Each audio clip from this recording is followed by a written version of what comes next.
ছাও আছে, এমন অবস্থা একটা গাড়ি পর্যন্ত নেই। ওটা বাঁচলো কে জানে। সর্বনাশ, তো অনেক লেট হয়ে গেছে। সব কিছু হয়েছে ওই মন্দাকিনী দেবীর জন্য।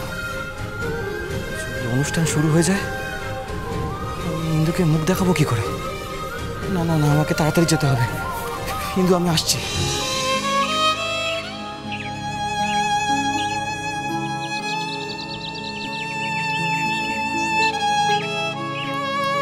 ওমন্দা, এবার তো দুটি খেয়ে নাও।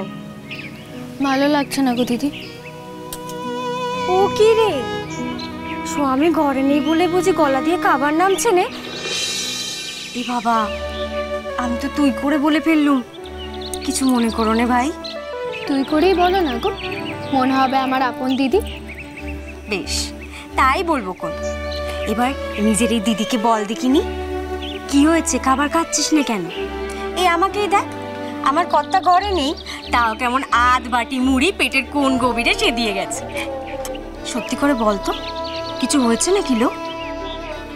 না গো দিদি, কিছুই হয়নি। আসলে আমার না খিদে নেই। বুঝলুম এবার।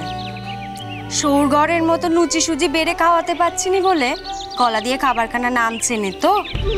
দোহাই তোমার দিদি, অমন কথা মুখেও এনো না। আরে বাবা, সেজন্য নয়, আমি তো সাধারণ ঘরেরই মেয়ে, চিড়ে মুড়ি খেয়েই তো বড় হয়েছে। আসলে আজ না আমার খুব ভয় করছে। ভয়? কিসের ভয়? আরে বাবা, ঠাকুরপো কি প্রথমবার শহরে গেল নাকি? আর তাছাড়া তোর ভাসুর ঠাকুরও তো সঙ্গে গেছেন। না তা নয়, আসলে উনি তো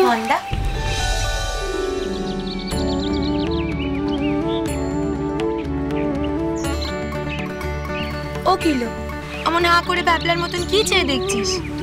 বুঝেছি, বাপের ঘরে এসে আমাদের কাউকে আর চিনতে পারছিস না বুঝি। ওমা, জ্যাঠাইমাও এসেছেন দেখছি। তুমি কে বাছা? তোমায় তো ঠিক ঠাউর করতে পারছি না। কর্তা মা, উনি হলেন অন্তদাদার স্ত্রী মানিনী বৌঠান।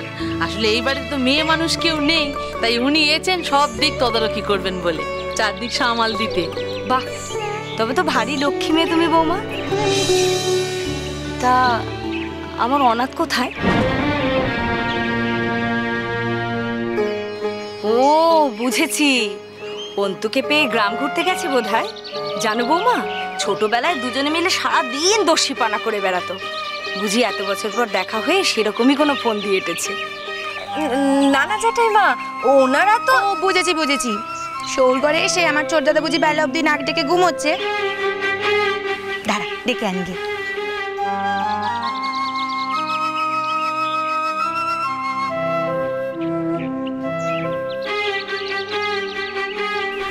কি রে, ঘর তো ফাঁকা, ছোটদাদা গেল কই? মানে মন্দা, ব্যাপারখানা কি? কি বৌঠান, যেখানে বাঘের ভয় সেখানেই শুনতে হয়। এই তো ঠাকুরপো এসে গেছে। সকাল সকাল খুব মনটা খারাপ করছিল, তাই আপনার বন্ধু বলল, যাও টেপিকে সাথে নিয়ে ছেলে বৌমার খবর নিয়ে এসো। হ্যাঁ করো, বাবা মশাই কিন্তু আমাকে খুব করে বলে দিয়েছে আপনাকে শাসাতে, যাতে আমার ছোটদাদা আর তার বউয়ের কোনো অযত্ন না হয়। আরে বাবা, যত্ন করার অবকাশ দিলে তবে তো করব। এই দেখুন না বৌঠান, সে সকালবেলা উঠেই চলে গেল শহরে পরীক্ষা দিতে। মানে